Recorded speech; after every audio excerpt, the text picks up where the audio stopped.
A rather different problem. N students attend a lecture.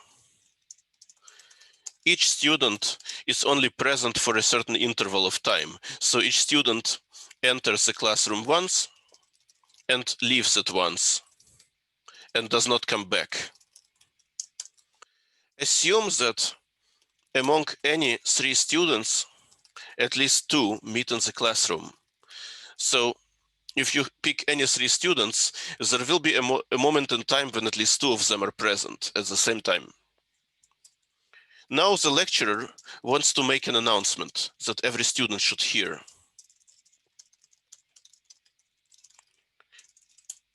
Prove that the lecturer can afford to repeat the announcement exactly twice.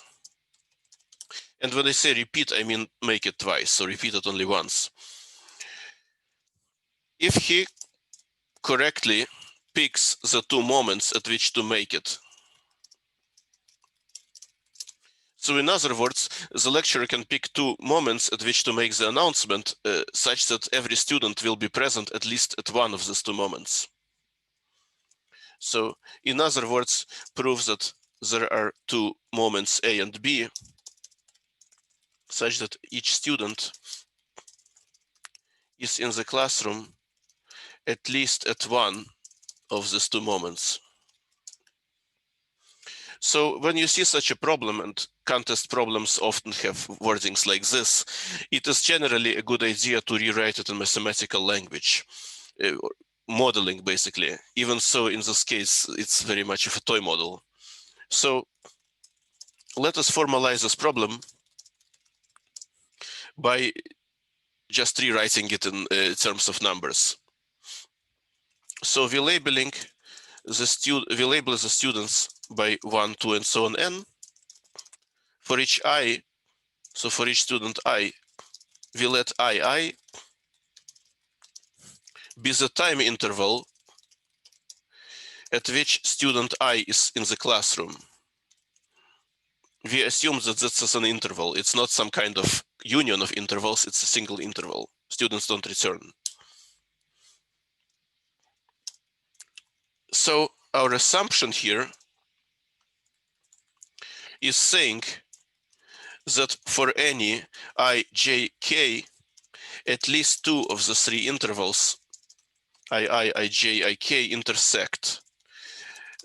When I say intersect, I mean they have so their intersection is non-empty.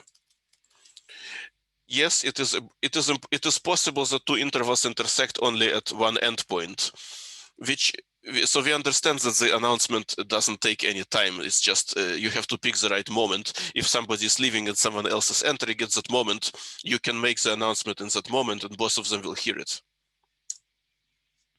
And our claim is that there exist 2 reals A and B such that each of the intervals I1 and so on, I2 and so on, In contains A or B, or both, that's fine. So our exercise, I'm just gonna rewrite it in mathematical terms. It's saying, let I1 and so on, In be an closed intervals on the real axis. Assume that for any ijk, at least 2 of the 3 intervals intersect. And you have to prove that there exist 2 reals A and B such that each of the intervals contains A or B. How do we solve this? How do we pick A and B? Of course, we want A and B to be popular, so we want a lot of intervals to contain them, so it makes sense for them to be in some way extremal. So here's one thing you can do. Write each interval II as AI, BI. So AI is when student I enters, BI is when student I leaves. Now we set A equals maximum of AM, where AM goes over 1 to n, So in other words, the moment when the last student enters. And B is going to be the moment where the first student leaves.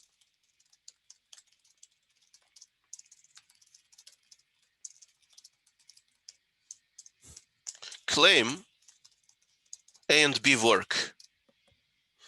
In other words, each of the intervals contains at least one of them. Why? Assume the contrary. Thus, some interval IP contains neither A nor B. Now we want to make it. We want to make a contradiction, and we better use this assumption because otherwise this assumption would be useless. And well, the assumption is actually needed. If the students come to disjoint intervals, of course you cannot find this A and B. So this assumption should be used. Note that A is a moment where a student enters. So A itself is a P for some P, for some student P. Whereas B is the moment where a student leaves. So B is BQ for some student Q. Now, oh, sorry, this is, I should not use P here. Let me use K here because P is already taken.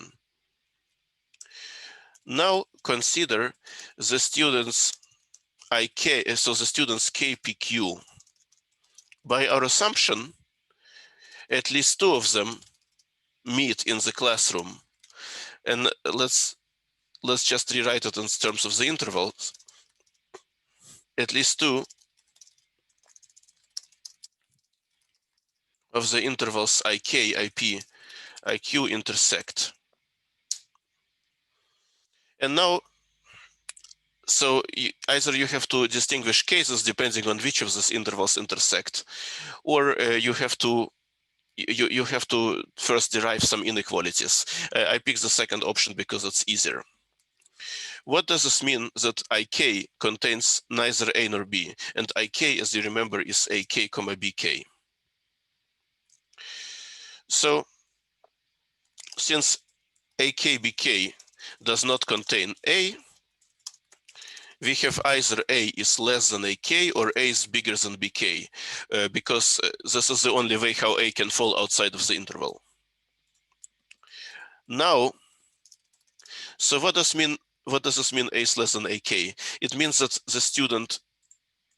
student AK enters after time A, but that's impossible because A is the last moment, is the moment where the last student enters. No students enter after A.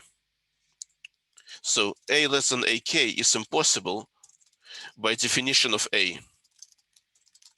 Hence A is bigger than BK, that's the only option. We do the same with B. We have B is less than AK or B is bigger than BK, but B is bigger than BK is impossible by definition of B. Why? Because B is when the first student leaves.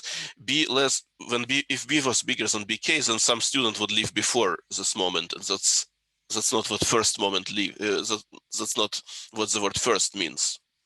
So B must be less than AK. So we get B is less than AK. AK is less or equal to BK because the interval better be non-empty. Oh, I should really say this, that the intervals are non-empty. So this means that AK is less or equal to BK. This interval cannot end before it begins. And less than A, because A is bigger than BK. Also, A is, remember, A is AP, and B is BQ. Hence, the intervals AP, AQ, BQ, AK, BK, and AP, BP are mutually disjoint. Why? AQ, BQ ends at BQ. AK, BK goes from here to here, and AP, BP begins here. And there is smaller signs, strictly smaller signs between them. So all the entries here, all the numbers here are smaller than all the numbers here, and those are smaller than all the numbers here. But this contradicts the fact that at least two of them are intersect. I should make this clearer. So these intervals are just AQ, BQ, IQ, IK, and IP are disjoint. But this contradicts the fact that at least two of them intersect. And this is a contradiction we wanted because we assumed the contrary.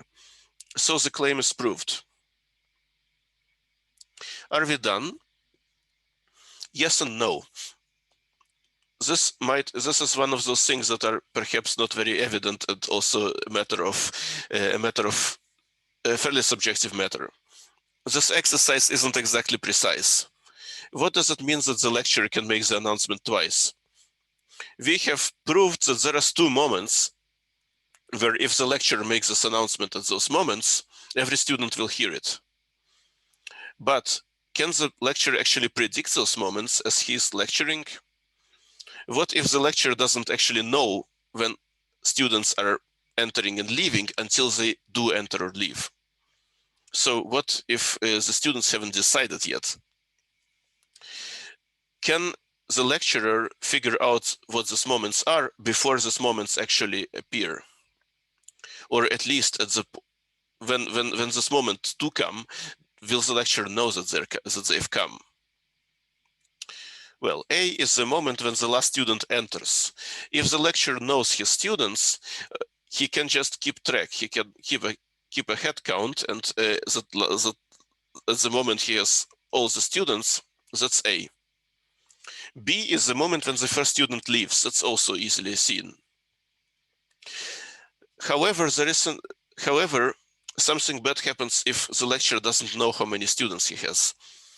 Because if you don't know n, if you don't know how many students there are, you don't know which student is the last one to enter. So even when the last one enters, you can still not be sure that it's really the last one. So, nota bene, the lecturer will only know what A and B are if he knows how many students. So if he knows n, basically, if he knows how many students he has. So A and B might exist, and still the lecturer might not have a strategy to find them. However, there is another choice of A and B, not the same A and B, but still satisfying this condition, that can actually be found on the fly, even without knowing n. So there is a way that the lecturer, even without knowing how many students to expect, can find these two moments at the time they appear. And this is a homework exercise, homework set 5.